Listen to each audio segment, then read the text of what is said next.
Hello Melgoers all over the world! Nandito pa rin po tayo sa may Osaka, Japan.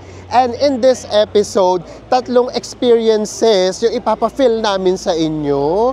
Pupunta tayo ng temple and then lilipad tayo sa Himpapawid. Lilipad talaga. And ang pinakalas na experience na ipaparanas namin sa inyo ay itong river cruise. Kaya samahan nyo po kami, pero kung hindi pa po kayo nakasubscribe, please do subscribe, like at i-follow nyo po kami sa aming mga social media accounts. At kung magbubuk naman po kayo, Bayak Look, ito po yung aming promo code para magkaroon kayo ng up to 5% discount. Ano pang gagawin?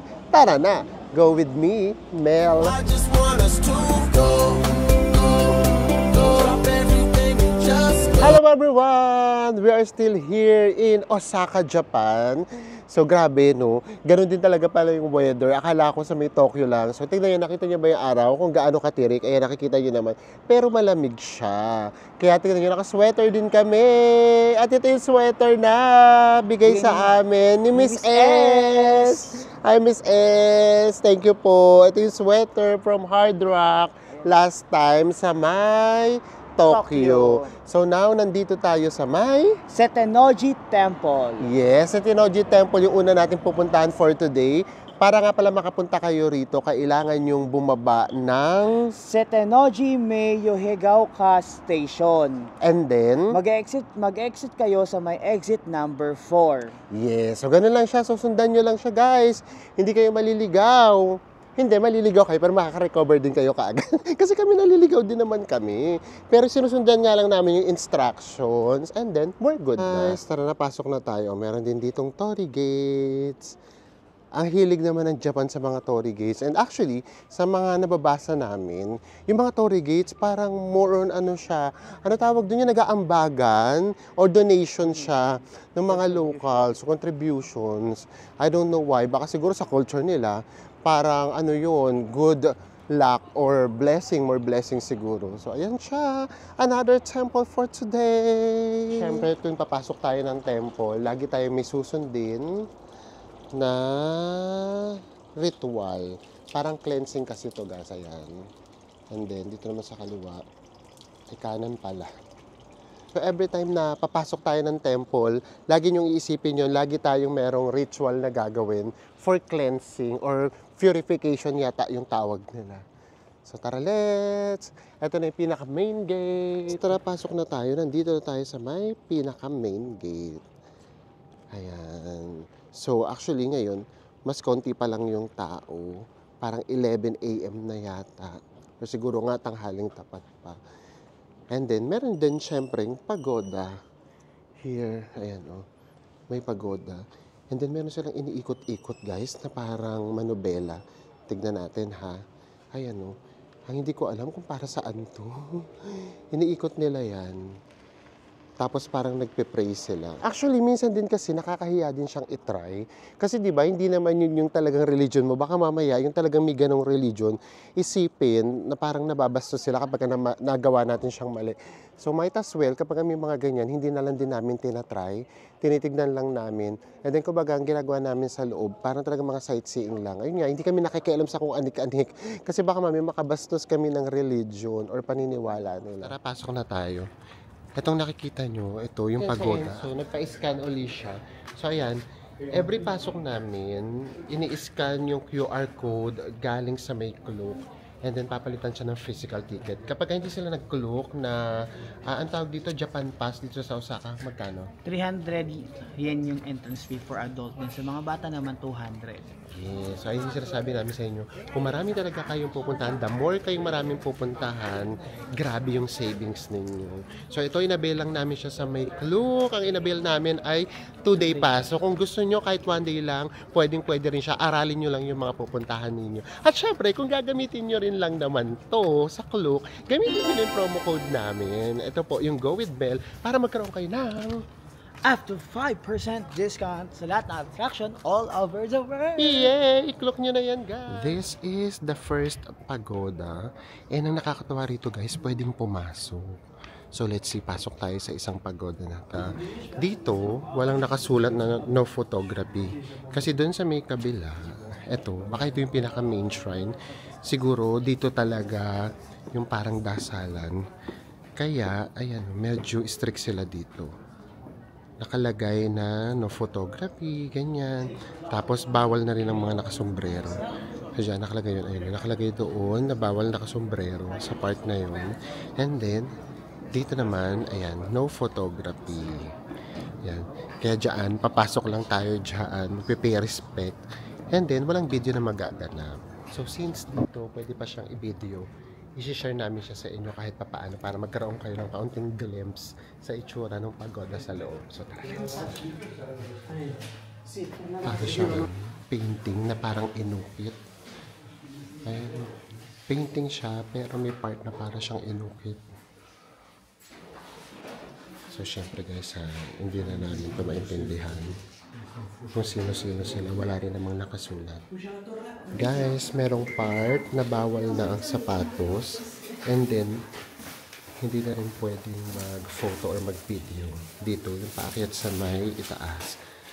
Kaya ayan, sa Enso, meron siya ang plastic. And then, ilalagay nyo yung sapatos ninyo or tsinelas ninyo. Tapos dadalhin nyo siya. Nag-provide naman sila. So guys, nakababa na tayo. So, ano ba yung makikita dun sa loob or sa may itaas? Actually, hindi rin namin alam. Hindi rin namin maintindihan. So, dun sa mga second, third, fourth, fifth floors, mga nakikita namin para silang mga replica lang din naman ng Buddha. Tapos ano siya, maliliit. Hindi namin alam kung ginto yun or hindi. Baka hindi naman kasi wala namang nagbabantay. Or pwede rin naman na ginto din yun. So, hindi talaga namin alam. Tapos, pag akyat nyo may pinakitaas. Ang taas kasi guys. So lahat kami, mga foreigners, sunod-sunod sa amin, akyat kami lahat. Tapos pagdating doon, siguro akala nila may view deck. Wala namang view deck. I mean talaga ano lang siya, para siyang attic na maliit. Tapos meron doong sa may gitna, parang Buddha ulit. So, syempre, pag akyat nila, parang, ay, eto na pala yun, parang gano'n. Kasi syempre, lahat kami, hindi naman namin naiintindihan. Unlike yung mga totoong mga Buddhist, pag akyat nila doon, talagang, mafe-feel nila siguro yung solemn noon. Siguro, baka kasi before sila umakyat, meron mo ng ritual, or meron mga wishes, ganyan. Para pag akyat nila doon, parang magiging, siya, or magagrant siya, parang gano'n siguro, or healing, something like that. Kasi kahit yung mga matatandang Japanese, umakyat sila. But kaming mga turista, yung mga kasama namin Western, syempre mag-akit mo, eto na pala yun. So yun yung kaibahan, no? Kapag dating talaga sa may religion, pagka hindi nyo siya naiintindihan, hindi nyo talaga siya mararamdaman. So yeah. Pero syempre, we should pay respect also. So siguro dito sa may kabilang temple na sinasabi namin sa inyo, ito.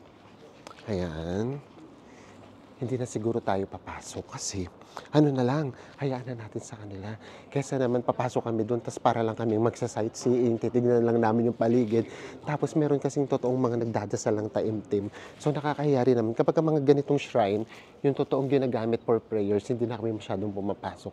Kumbaga, binibigay na lang namin doon sa may totoong mga ganun yung religion para sila na lang yung maka-feel yung pagiging solemn or pagiging holy ng isang lugar. So ito, pas na tayo dito para hindi tayo maka-istorbo. Yan guys, yan yung inakyat namin.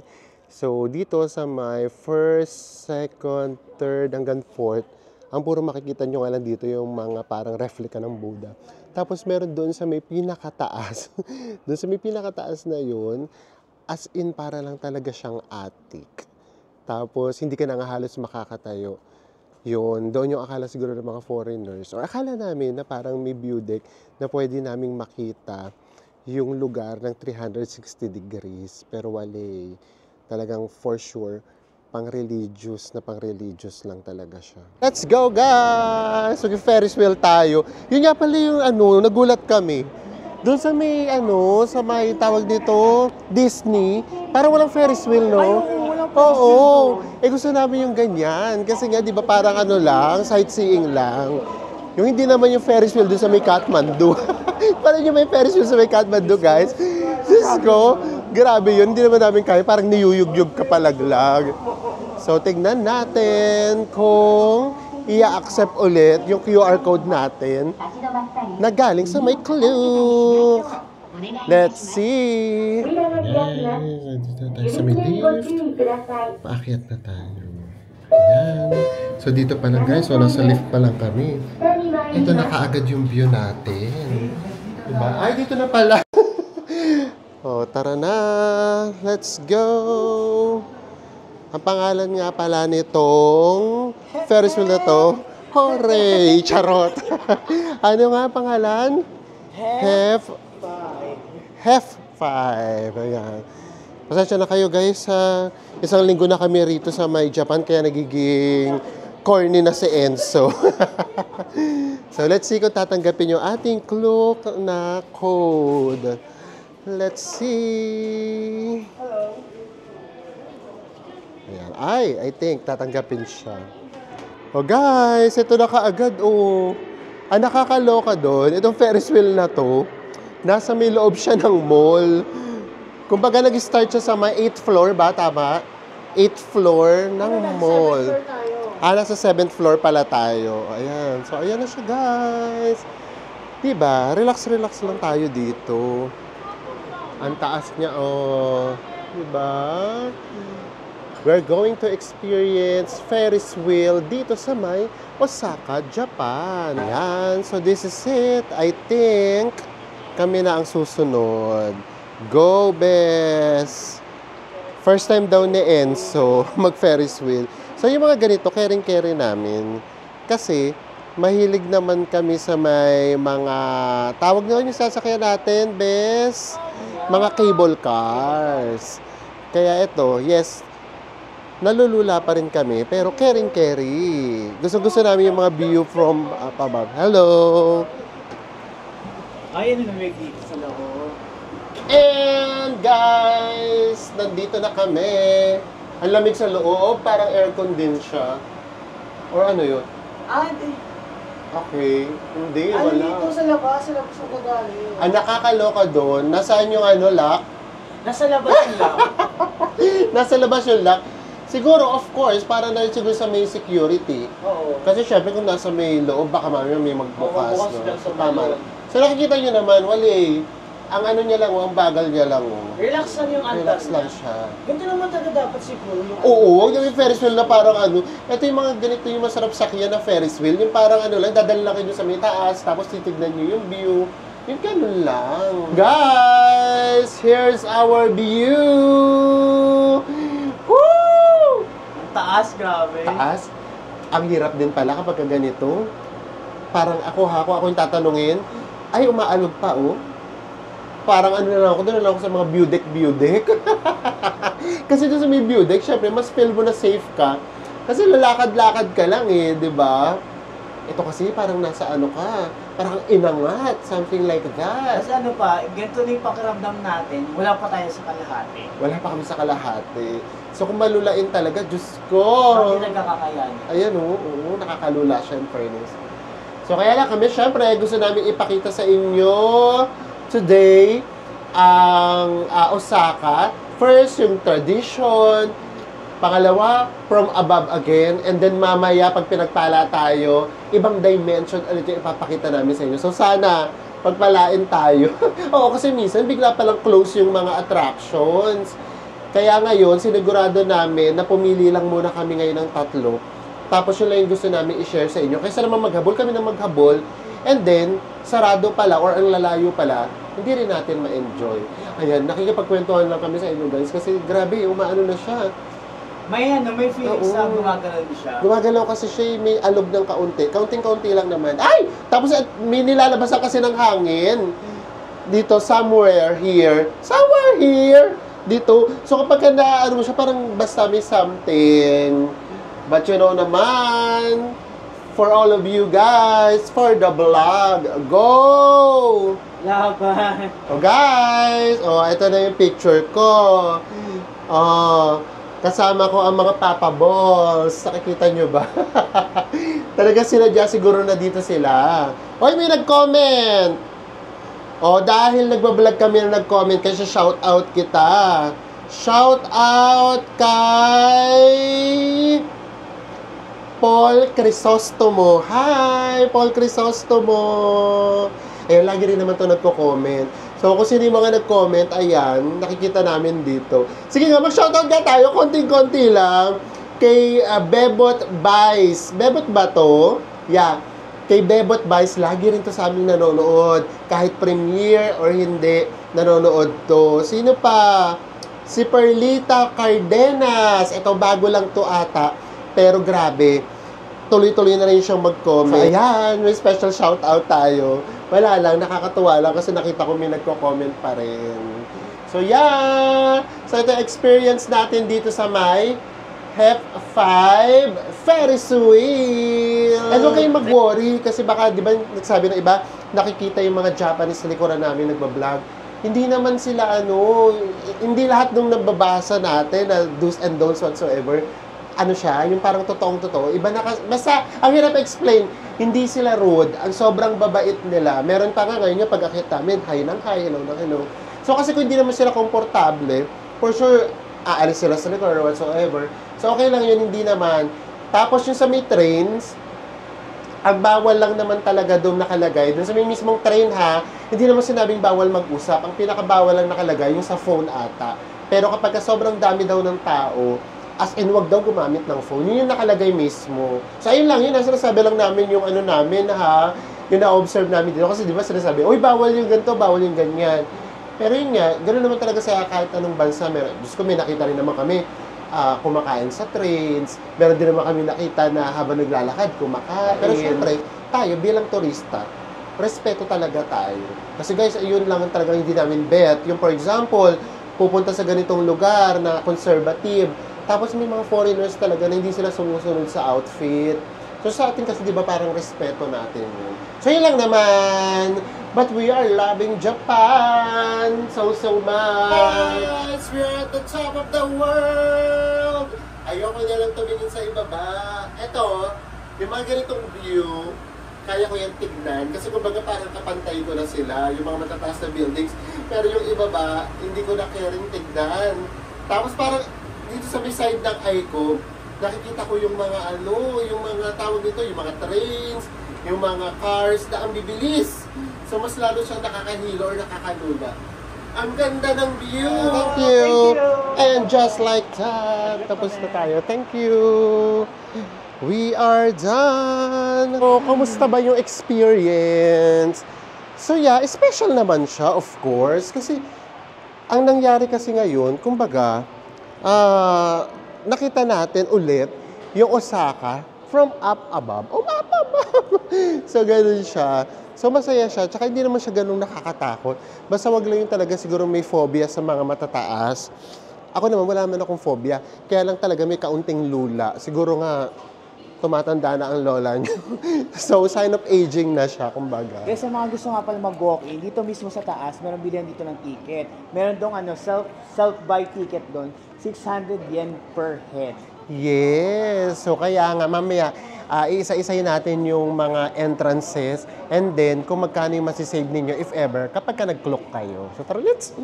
Guys, as promised, another experience yung ipapakita namin sa inyo. So, kung kanina, nagpunta tayo ng temple and then, lumipad tayo sa Himpapawid. Lumipad sa Himpapawid. Nasa Ferris wheel tayo. Now naman, nandito naman tayo sa may river. We will be having river cruise. And kasama to doon sa may Osaka Pass or Japan Pass. Osaka Amazing Pass. Osaka Amazing Pass. So, ayan siya. Kasama siya, guys. So, nakatipid na naman tayo. Kasi kapag hindi, magkano dito? Oh my guys, 1,200. 1,200. Tapos pagbata, 600. Yes. Samantalang ito, free na siya. Tara, hanap tayo ng pwesto natin. Come on. Ganito yung mangyayari sa atin, oh. Oh, di ba? Kaway tayo. Hello. Oh, di ba? Kakaway lang tayo kasi kumakaway din naman sila. Oh, hindi pa tayo nag-i-start. Kumbaga pinupuno pa tayo. So, yung mga experience natin, nandito tayo sa may Dotonbori River. So, syempre, mama, bibigyan pa namin kayo rito ng walking tour naman para makita nyo yung ibang aspeto. Ibang aspeto! Yung ibang itsura niya. Oo, hindi pala mamaya. Para hindi na kayo magalit. Sa susunod na vlog pala. Oo, para hindi naman masyadong mahaba yung mga vlogs natin. So ngayon, dito natin tatapusin yung vlog natin. Ipapakita namin sa inyo yung Dotonbori River. na nandito tayo sa may cruise. Cruise na naman, di ba? Gabi ang lamig, no? Lamig, ang Lamig sarap. na naman. And 6 p.m. na guys ha. Nakita nyo, tignan nyo yung araw guys kung gaano pa kataas. O guys, at 6 p.m. ganito pa kaliwanag. Grabe. Ayan guys, oh. O, di ba? Meron pang magpe-perform.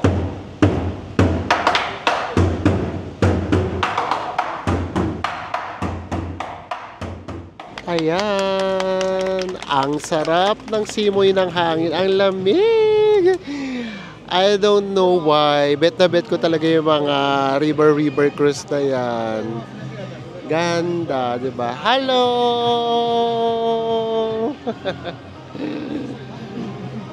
So, yun lang. Mababait naman sila. Kuha lang tayo ng kaway. Haba naman itong pilang to. Ay, Ichiran guys. Sobrang haba ng pila. O, mamaya na nga natin yung tignan. Kasi nga magkakaroon naman tayo ng river cruise. Ay, river cruise. Magkakaroon naman tayo ng sariling walking tour. Hi! Kawin na tayo sa kanila. O, ayan. Hello!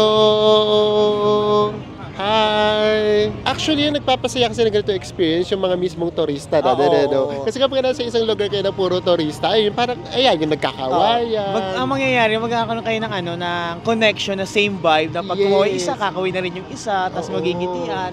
Kasi yung magandang nangyayari sa gantong Yes, kapag nasa may tourist attraction kasi tayo, di ba? Pare-pareho lang naman tayo ng gusto mag-enjoy. Ay, may mas maliit. Siguro itong mas maliit, private siguro to. Ay, oo nga, private ka yata. Or baka mas mahal yan. Dadala tayo sa pinaka-main main bridge ng Dotonbori. Ito na yung main bridge ng Dotonbori.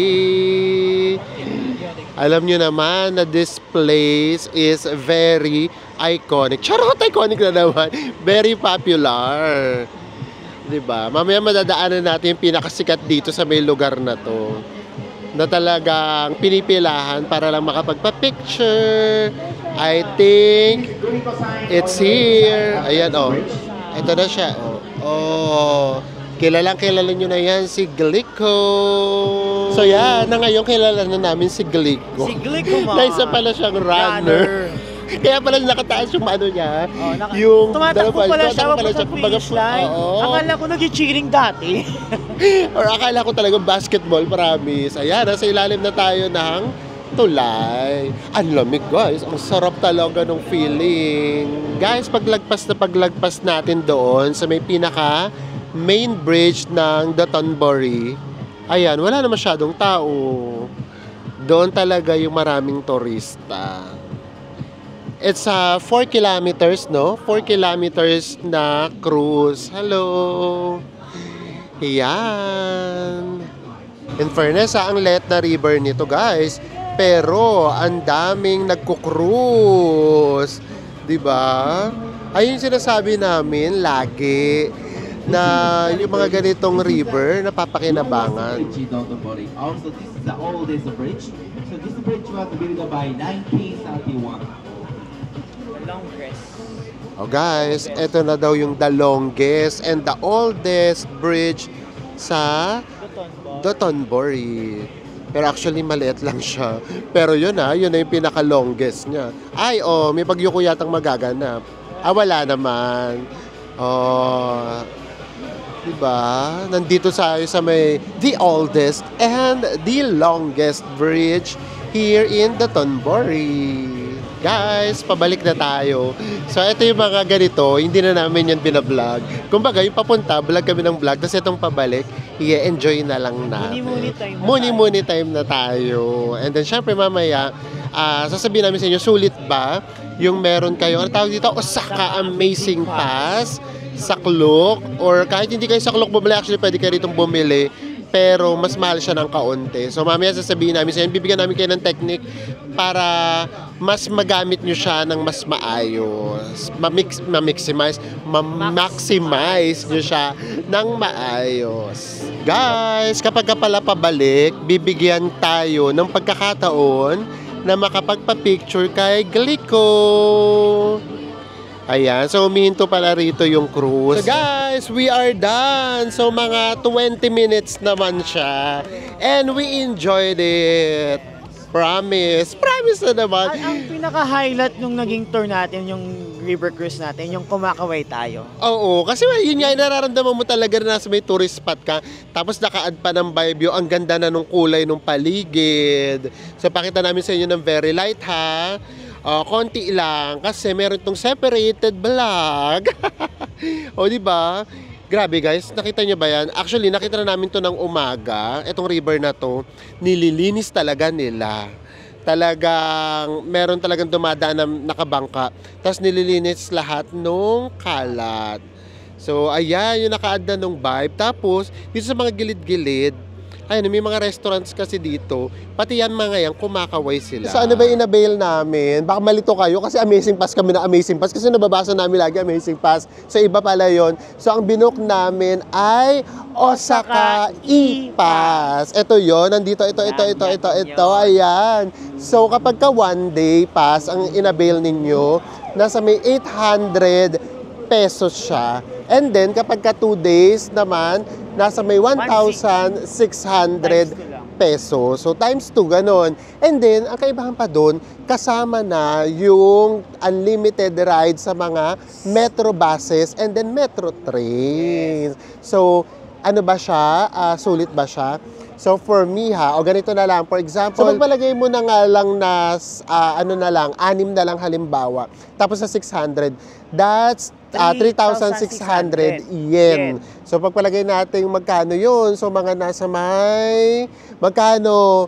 1,600, 1,800, o basta ganun. 1,800. O, pagpalagay natin 1,800. Bali ako sa computation, hindi kami hindi tawag doon. Accurate kasi nga, yung ginagamit namin ngayon na computation, yung kung magkano yung inawa sa amin sa may bangko. So anyway, so yun. So yun palang 1,800 na. Tapos, yung pamasahe pa sa may mga buses at saka sa mga trains. Yung sa mga trains, pinakamababa, 150, no? 150, guys. So, ganun siya. So, yung palang, sulit na pakiramdam ko yung ginawa namin ni Enzo. Nasa may 4,000, 3,000 to 4,000 each. So imagine niyo, ang laking savings noon. Lalo na kung mas marami pa kayong mapupuntahan. Kung tutudturin talaga nila. Yes! So ang tip lang namin, magbasa kayo. Meron bang sige, ganito na lang, ilalagay ko yung website dito nung pwede ninyong tignan kung ano yung mga available na attraction. Tapos may schedule kasi doon, may schedule na nagko-close pala. Tapos eto yun, may nabasa pa kami, meron isa pang river cruise. Buta ito yung napili namin. May river cruise doon na hindi siya free.